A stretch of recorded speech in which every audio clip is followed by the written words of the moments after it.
Welcome back to the second segment of the January 22nd Trips and Traps. Andy Serling, Eric Donovan, and we're going to show some races that highlight a bunch of different thoughts, some race dynamics, and we're going to end up talking a little bit about a biased thought. And one of those race dynamic thoughts that we're going to get to is the first race of the second segment. We're going to take a look at January 17th, race number 5, a horse that we've talked about on here a couple of times, the number 2 horse, More Than a Reason, and also the 6, Herald Square. Yeah, 2 horses we've focused on before, and More Than a Reason is the 2 in here, and Herald Square is the 6, and you'll see early, Herald Square ends up finishing last in this race. He doesn't really get out of the gate that well, and he's in a little bit tight. I mean, I've seen the head-on. He doesn't have an enormous problem, but he's never able to get himself into a good position, and he ends up with that dreaded 4-wide chasing trip.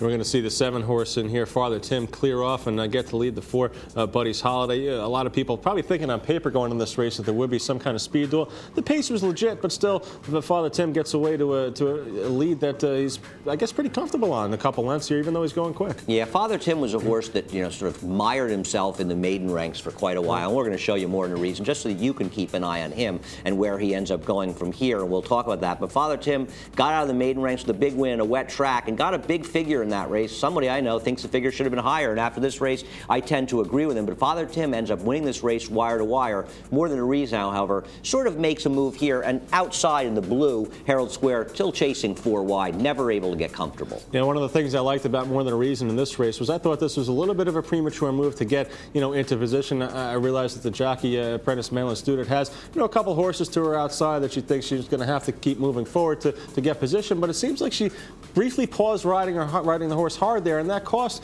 More Than a Reason a couple lengths in the turn. So More Than a Reason, after making that move to get in a good contentious position, drops back a couple lengths and then has to come again while 3 wide. Yeah, and especially when you consider the winner of this race won wire to wire, and you can see Richard Migliore is riding him right now, Father Tim, and he was very comfortable going into the stretch, and More Than a Reason probably needed to stay up there, and it's a question of having position and continuing to move forward, or at least maintain your position, as opposed to allowing other horses to get position on you.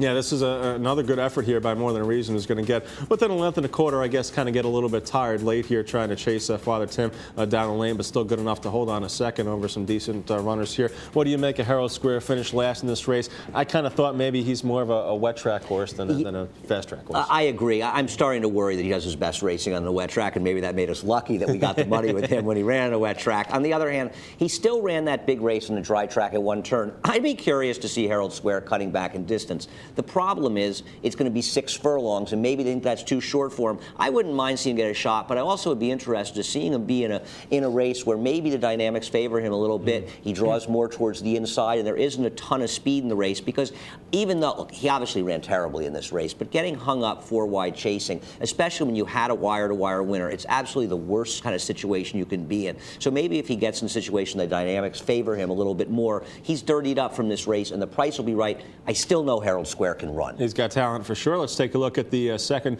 race of the second segment. It's the 6th race from January 17th. The first-time starter in here, Federal Deposit's going to do some good running late. We're also interested in the 6 PRADOS note and the 8 Digger KARAKORUM, most notably the latter 2 at the start. Yeah, well, Digger KARAKORUM just doesn't get out of the gate. Now, I'm not sure how good he is, because he really did get drowned in this race, but he was never comfortable. And watching the head-on of the race, which we're not going to show because there isn't a lot to show, Rudy Rodriguez seemed to have trouble handling him. He's 4, 5, 6 wide in this race, and Rudy seems to be hitting him left-handed, which is odd, meaning that I don't think the horse was acting well, but PRADOS note is back with him also, and he gets stayed a little bit when we come in the turn, and Federal Deposit is towards the inside, the last horse in the picture now. He's the one that put in the run, but I think he's a trap. He might very well be a trap. He's got a fast pace to run out here, a good pace to run out here, saving ground all the way under jockey Jackie Davis, and the trouble that he's going to get into in the stretch is going to be obvious. There's going to be just a wall of horses that Federal Deposit runs into. And then we're going to see on the outside here the 6 PRADOS note getting a little bit of trouble as they come off the turn. Yeah, he gets squeezed, and that's Digger KARAKORUM outside of him, and PRADOS note does get squeezed off a little bit there, and he's never comfortable. The winner of the race is inside of him. He too saved ground in this race,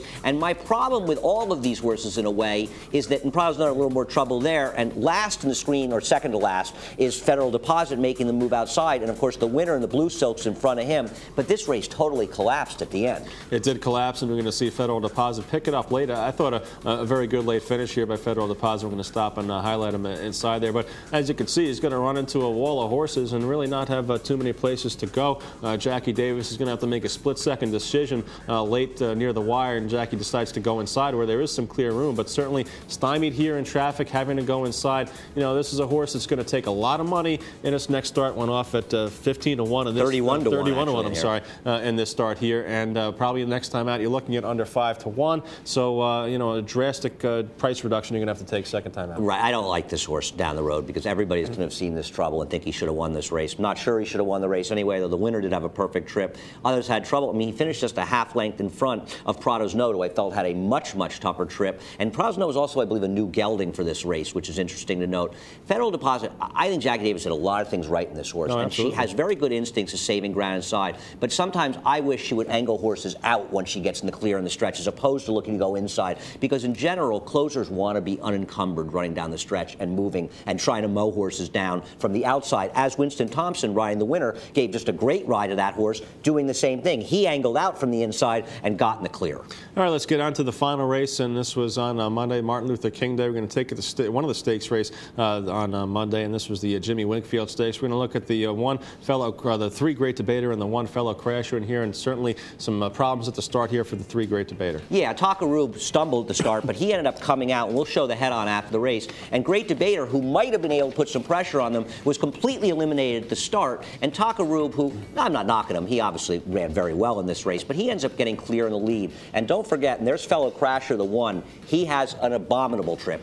He wasn't winning this race the way Takarub won the race, but fellow crasher had trouble from start to finish. He just never got comfortable. And don't forget, the winner wires the field, and this was Monday, and I think a case could be made that while we saw logical results early in the day, we may have had a bit of an inside track. It's just hard to know because the snow fell later, the track seemed to change, where the race is more competitive. This is a day I think people should take note of, but there's fellow crasher getting in trouble. Yeah, fellow crasher loses some more position there, and we saw Great Debater make a nice run down inside, a little bit of a premature move there to get into contention here, but you still have a lot of horse with the winner Takarub, and you just see how the position that fellow crasher lost cost him. He's in the lane last year when he could have been sitting third. Yeah, he had a terrible trip in here. Now, he had trouble the time before that, but that wasn't his own making. That was dynamics. Now, maybe there were dynamics here, but this was just ridiculous what happened to him in this race, and I'm sure Ramon Dominguez was particularly frustrated after this race. Not that, once again, that he was going to win the race, but the horse should have put in a better showing. Takarub is heading down for the Fountain of Youth in Florida, where he's going to get absolutely drowned for my money, but we'll get to that. Here's the head-on. You'll see Takarub stumbling, but what happens is he stumbles and then comes right out into Great Debater and eliminates him from the race. Yeah, and that cost Great Debater dearly because he had to make that premature move to get back into position here, and we see a fellow crasher out in the middle kind of getting, you know, the footprints are there for him getting squeezed back and losing position there. But this brings up another good argument that we're going to have here, and you mentioned it during the replay of that race, the track bias on Monday. I thought it was very hard to come to a conclusion because you did have some logical results like Takarub, who was 4-5 when he got the trip that he got, and some of the other horses got in trouble. He's supposed to win that race. The only problem that I had with the speed horse winning was Indy's Forum, who was bet down as a favorite that day, but I just thought he wasn't that good, and I thought he would get beat by somebody else. Yeah, she had a little pressure early, but she faced a legitimate pace and just drew off in the stretch, and I think you could make a case that at least 2 through 5, 1 through 5, it was an advantage to be inside. But we're going to take note of how horses do coming back from those days. Maybe you'll miss a couple the first times, but if you have some horse from the early races on the 19th, on the Martin Luther King Day races, that were mired with outside trips, I would move them up next time. Anyway, thanks for watching, and once again, the email address is tripsandtraps@NYRAinc.com. We love to hear from you, and we really appreciate your watching. Stay tuned for another episode next week.